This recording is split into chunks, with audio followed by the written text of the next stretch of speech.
aula de hoje, nós vamos falar de desenvolvimento econômico, né? Quais são os fatores que, somados, resultam no desenvolvimento econômico de um país. Sensacional. Vamos começar.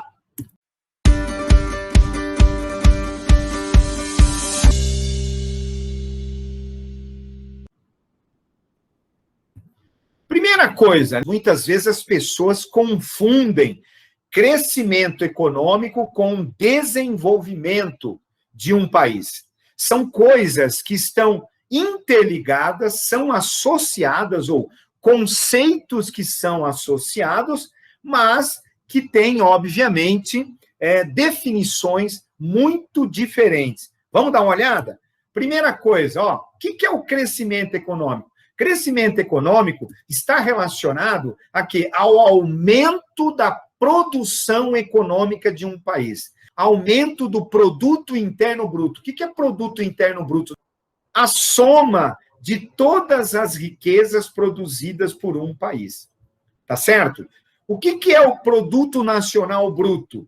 Produto nacional bruto é muito maior do que o produto interno bruto. Por quê? Ele inclui também a entrada e saída de riquezas de um país. O PIB mais a entrada de divisas, portanto, a entrada de dólares, que pode ser através de juros, através da exportação, pode ser através da entrada de investimentos diretos no país, e pode ser também através de royalties, né? Que é quando uma empresa de um país tem uma filial em outro país, que nós chamamos de multinacional ou transnacional, anualmente essa empresa remete ao seu país de origem parte do lucro e também do royalties, né? Que é o direito que aquele país tem de produzir fora da sede daquela multinacional aquele determinado produto.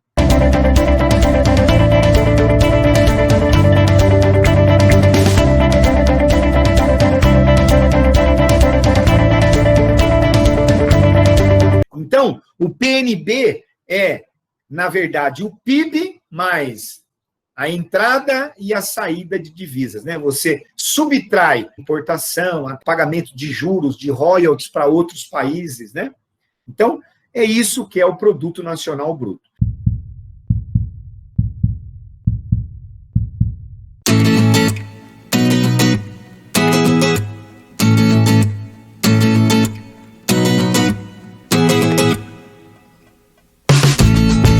Então, o crescimento econômico, pessoal, é um indicador apenas quantitativo. Ele mede o volume de crescimento da robustez econômica do país, tá certo? Quanto que esse país cresceu de um ano para outro. É isso que é o crescimento econômico. Então, ele não garante o desenvolvimento do país. Muitos países podem apresentar crescimento econômico contínuo e não representar o quê? Desenvolvimento. Porque quando eu falo em desenvolvimento econômico, eu estou me referindo a um processo muito mais complexo, que envolve o quê? A acumulação de capital, de dinheiro, a incorporação do progresso técnico ao trabalho, tanto a força de trabalho, a renda, ao salário e ao capital, né? Às empresas, né? Ao mercado. Beleza?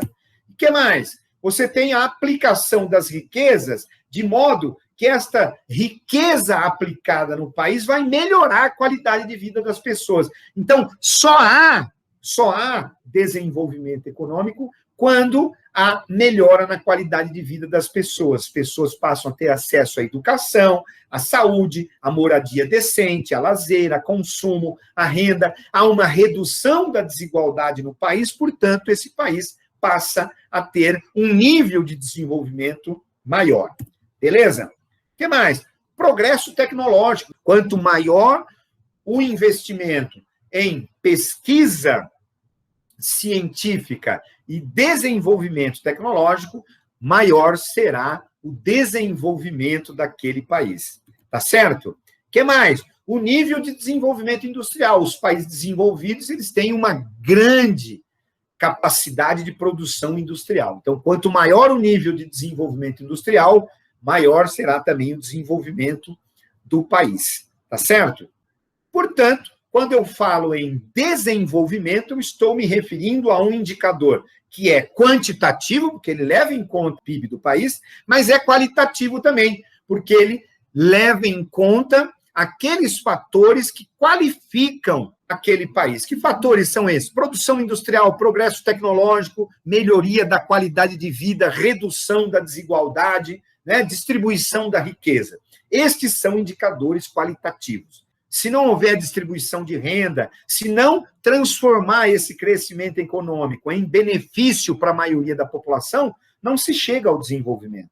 Olha só, na época lá dos militares, de 68 a 1973, no governo Médici, o Brasil passou por um período que é chamado de milagre econômico, né? Milagre econômico. A economia brasileira crescia a taxas superiores a 7% ao ano. Então, era um crescimento estrondoso da nossa economia. Então, o PIB brasileiro, ele crescia muito. No entanto, esse crescimento não foi acompanhado pela distribuição de riqueza, pelo investimento em educação, pelo investimento em saúde, pelo investimento em moradia, pelo progresso tecnológico e pelo incremento do desenvolvimento industrial. Então, houve um crescimento econômico sem haver o quê? Desenvolvimento. Beleza? Muito bem. Como é que nós medimos o desenvolvimento de um país? Primeiro, pela distribuição interna de renda. Você vai olhar lá para os indicadores que medem a distribuição interna de renda. Por exemplo, o índice Gini, né, que é aquele que é o mais eficiente medidor da distribuição de renda de um país.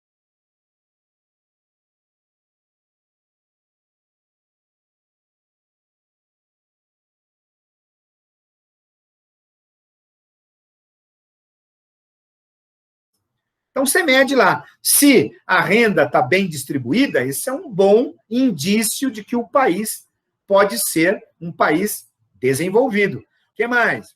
O nível de industrialização. Isso é um indicador que também pode ajudar a desvendar se o país é um país desenvolvido ou não. Então, um país que tem um nível alto de industrialização, obviamente, há grande chance desse país ser um país desenvolvido. O que mais? A sua capacidade tecnológica. Esse país investe em pesquisa, em desenvolvimento científico, obviamente que ele tem uma capacidade tecnológica, então, elevada. E aí, há indícios de que ele seja um país desenvolvido. O que mais? E o índice de desenvolvimento humano, lembra?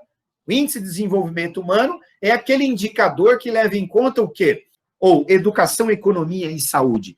Vai de 0 a 1. Quanto mais próximo de um país está, maior é o índice de desenvolvimento humano dele, melhor é a qualidade de vida. Então, o índice de desenvolvimento humano é um índice que mede a qualidade de vida dos países.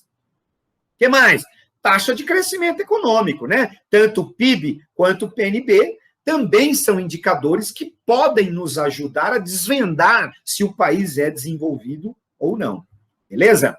O que mais? A educação, a taxa de analfabetismo. Os países desenvolvidos têm taxas de analfabetismo muito baixas, próximos a 0, né? E o investimento em educação, normalmente, é robusto, representa uma parte significativa do PIB. Quanto mais investimento em educação, menos desigualdade, mais qualidade na mão de obra, aumento da produtividade econômica do país e um sinal evidente de que esse país está no caminho certo para o desenvolvimento. O que mais?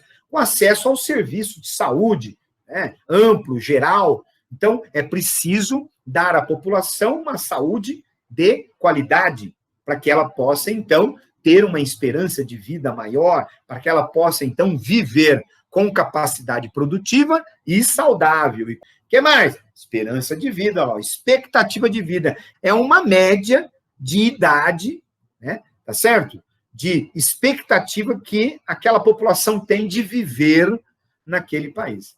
Tá certo? Quanto maior a esperança de vida, mais desenvolvido, obviamente, será o país.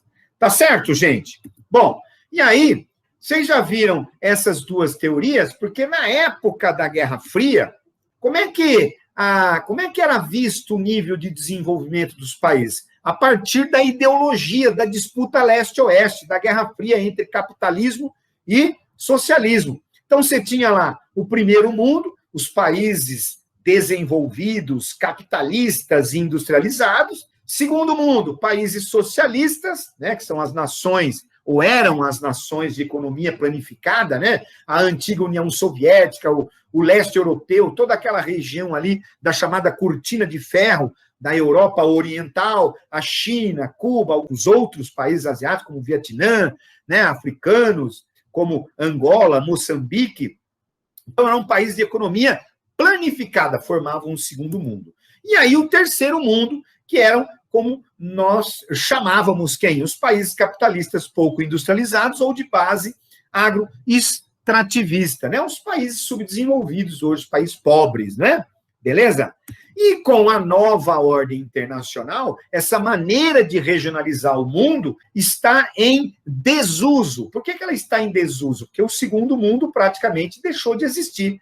E nesse contexto, aquela disputa leste-oeste, capitalista, socialista, que não existe mais, vai ser substituída por esta nova regionalização do planeta, que é o norte, formado pelos países desenvolvidos, ou os países do capitalismo central, são os países que comandam a economia do planeta, tá certo? Os antigos países do primeiro mundo, e os países do sul, chamados países subdesenvolvidos ou periféricos, e agora, mais recentemente, muito se adotando um novo termo para país em desenvolvimento. Só para terminar essa pequena explanação, nós temos aqui essa divisão norte-sul. Olha a linha aqui, né, pessoal? A linha norte-sul. Veja bem que não tem nada a ver com o Equador. Não é uma linha astronômica que divide hemisfério norte de hemisfério sul, como a linha do Equador. Não. É uma linha imaginária também, só que o critério é o critério econômico, de desenvolvimento econômico. Então, essa linha vai dividir, olha lá, a América anglo-saxônica da América Latina, América anglo-saxônica, Estados Unidos e Canadá, como sendo os países desenvolvidos da América, e aqui, América Latina, México, América Central e América do Sul, os países subdesenvolvidos aí, em desenvolvimento da América. A mesma coisa ocorre lá, ó lá, a Europa, né? A Europa sendo colocada na parte norte, tá? Juntamente com a Rússia ali também, né? Uma parte, portanto, da Ásia, tá certo? Olha a Oceania, veja bem que a Austrália e Nova Zelândia, mesmo estando no hemisfério sul, nesta divisão, estão ao norte da linha, porque são países desenvolvidos, tá? É claro que essa é uma maneira bem genérica de avaliar o nível de desenvolvimento do planeta. Existem, obviamente, muitos problemas, mas, de forma geral, dá para se ter uma ideia didática de como as relações econômicas se estabelecem no mundo. O mundo do norte desenvolvido e o mundo do sul subdesenvolvido. Beleza, pessoal? Sensacional!